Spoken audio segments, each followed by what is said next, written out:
ولد من الجواسيس والعملاء بيقدم برنامج على قناة الأون تي في. هذا الولد كتب مقدمة في برنامجه كلها من أول حرف فيها لغاية آخر حرف فيها طبعا كلام إسقاط، كل حرف فيه إسقاط على الجيش وعلى الشرطة وعلى عبد الفتاح السيسي وعلى محمود حجازي. سامعني يا سيادة اللواء محمود حجازي؟ ما هو انت جبت لي المصايب، انت يا محمود يا حجازي جبت لي مصيبتين في حياتي.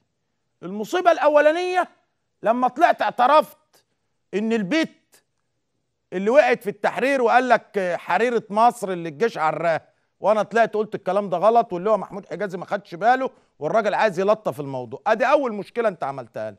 تاني مشكلة عملتها لنا ان انت برضه مصر ان انت ممكن تعدل ديل الكلب. انت متهيأ لك ان انت ممكن تعدل ديل الكلب. ديل الكلب ما بتعدلش ابدا. فهذه مصيبة تانية انت عاملها لنا، ضيع بقى فيها وقت على الفاضي. اللي هو محمود حجازي مدير المخابرات الحربية طبعا. اسمعوا الكلام يا سيادنا مرة واحدة قبل ما نموت، وبعد كده لو سمعتوا الكلام مرة واحنا متنا هنموت مرتاحين. الاشكال دي كلها ضعاف.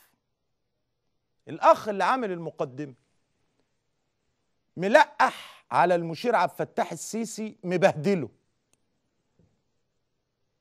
ملقح على كل رجال القوات المسلحة، ملقح على كل رجال الشرطة.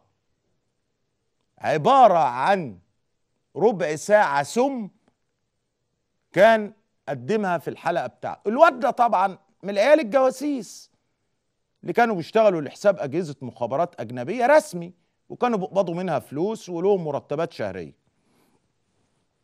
المهم عشان ما نشغلش دماغنا بالعيال دي، أنا بقى عايز أقول للواد ده والله والله والله 3 يمين بالله لا في دماغي نيابة ولا في دماغي حد لو هاخد فيها إعدام.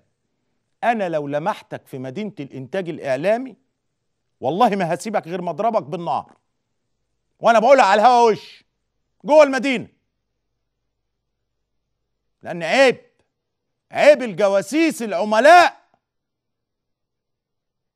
جواسيس العملاء الزبالة يعودوا مرة أخرى ليدمروا في هذا الوطن. ده احنا بنموت نفسنا علشان نزقه لقدام.